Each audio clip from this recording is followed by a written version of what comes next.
This episode of Love Larn is sponsored by Scott Bonnar Fabrication and Parts.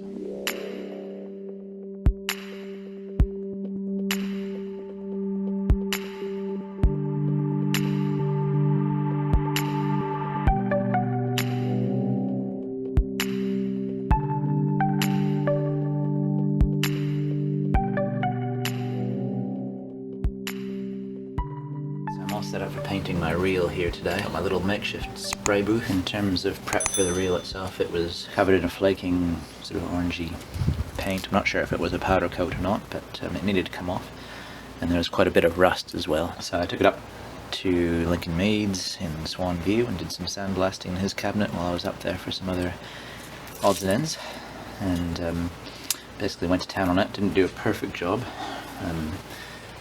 Few bits and pieces of orange left behind, but I've since hit them with a bit of poly stripper, and it's not really come off anymore, so I'm just going to leave it. After doing that little bit of paint stripping, I hit it with a wire brush to try and loosen off any of that paint. Wiped it all down with some Ranax just to convert any rust that was left on there. Gave it another wipe with some degreaser to get rid of the Ranax, and let it dry for a little bit, and we should be ready to go now. What I'm using is my Rust-Oleum Moto Spray Super Etch Primer. It's just a primer for bare metals, it says, high adhesion epoxy for bare metals, and I'm just set up outside so I don't inhale any of the fumes from this stuff. Given it a good shake already, and do a little bit more just to make sure that it's really well mixed. I found that when it's a bit cooler you really do need to give these cans a good shake to get the paint flowing optimally. The can says to shake it for 2 minutes.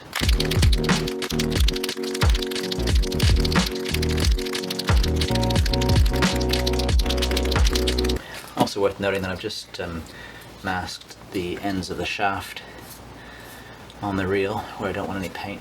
Those sections of the reel will fit into the bearings and the bearing housings, so they don't need to be painted firstly, and also we don't want them interfering with alignment or with the fit with the bearing. I don't want to get too close to the blades, to what I'm painting, and I want to make sure that I'm getting a good sort of sweep across, so I'm getting a nice even coating. I'm just starting with a nice thin coat here. I've been told that etch primer doesn't adhere to itself terribly well. Nonetheless, I think it makes sense to start with some light coats.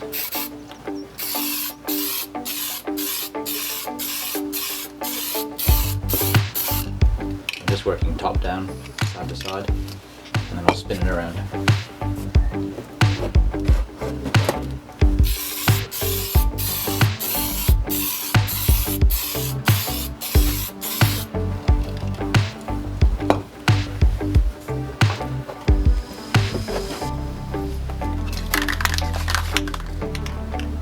And we'll just keep working it up from here until it builds.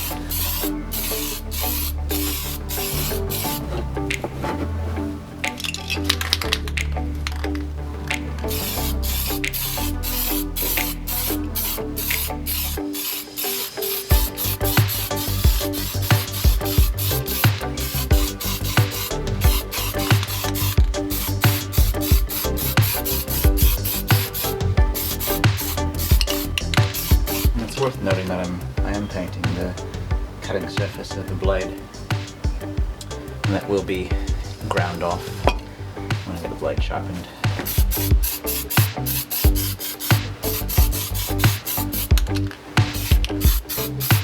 We'll leave that to sit for a little while. Come back for round 2. That's feeling touch dry already. In about 5 minutes since the last coat, at most. As I said, it's quite dry here today. I'm just going on the feel. In the actual time, there's no tackiness at all to that. I didn't put enough on for it to be, really, really wet. This little patch is dry, so away we go.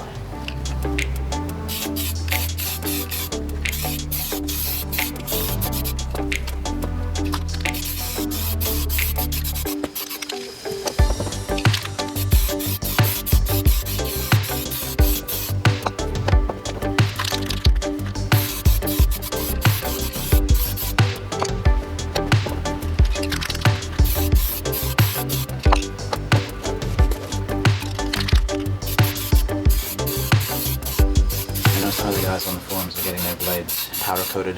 The idea certainly appeals. On the other hand, in terms of maintenance, I'd rather be able to just sort of pop a little bit more paint on if I need to, if it chips off or gets grotty. So I'm going to see how I go with this approach. That's the end of my second coat. We've got pretty good coverage on most sections now. So I took the same approach with the blade for the 17-inch. I found that after sharpening it was still in pretty good nick. The primer held up really well to the sharpening process. You know, it was obviously off the machine, so it was presented to the grinder, which is spinning. Didn't have any chipping on the edges, and it came back looking pretty good.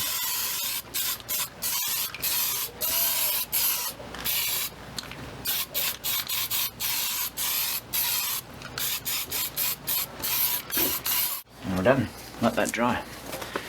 Give it a few days at least before it gets sharpened, and then we'll be ready to install it. So what I've got here are some new bearing shields for my cutter. I put the bearings on, forgetting to put these shields on first. These bearings aren't on too tightly, but I'm going to pull them off with this gear puller that I've got on here. I'll show you how that goes on, and put the shields on in the right orientation because they're slightly domed, and then we'll put the bearings back on. To start with, we'll get our three-legged gear puller on here. It works fine for the bearings as well. You've seen me do this in other videos, but basically there's three legs on it. You can make them longer if you need to by reorienting the bolts that pass through these little holes if you need to. And then there's the center shaft that screws in and out to apply tension. So what we're going to do is place this up on end.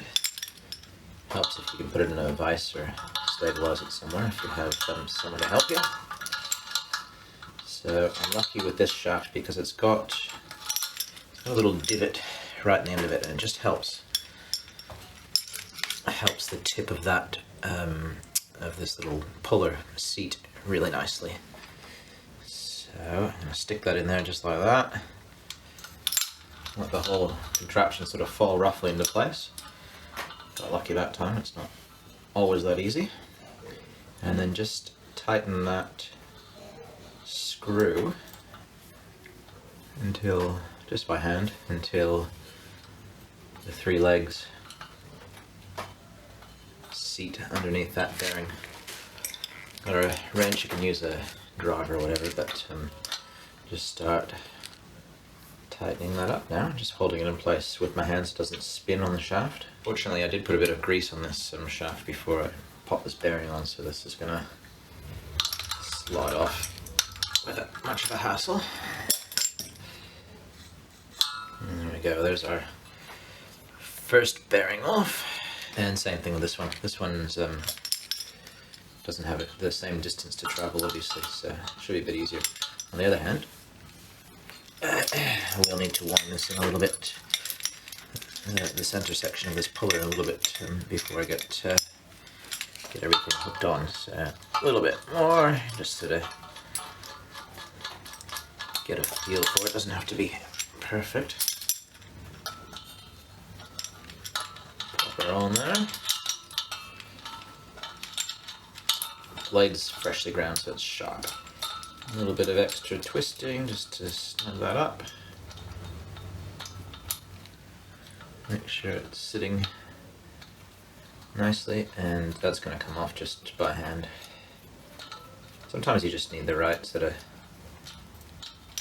the right pressure on these things as much as anything. The tool will definitely help there, because I don't think that would have come off by hand. If you can see these shields, they're the best way to show you is maybe like that. They're domed. They're not flat. They're like a washer, but they're domed.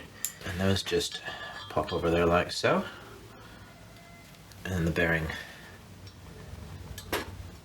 goes back on. Same on this end. The shield sits, the dome section sits up against the bearing. And the reason being is that on the original machines, when these machines were originally built, these bearings were opened, so they weren't the sealed type like I've got here. So the shield is designed, apart from, some people call them spacers, so designed to provide a bit of spacing, but also to ensure that any grit and debris is kept out of those open bearings of yesteryear. That one can slide on a little bit further with some gentle persuasion. That one can slide on a little bit further with some gentle persuasion. And then this reel is all ready to go.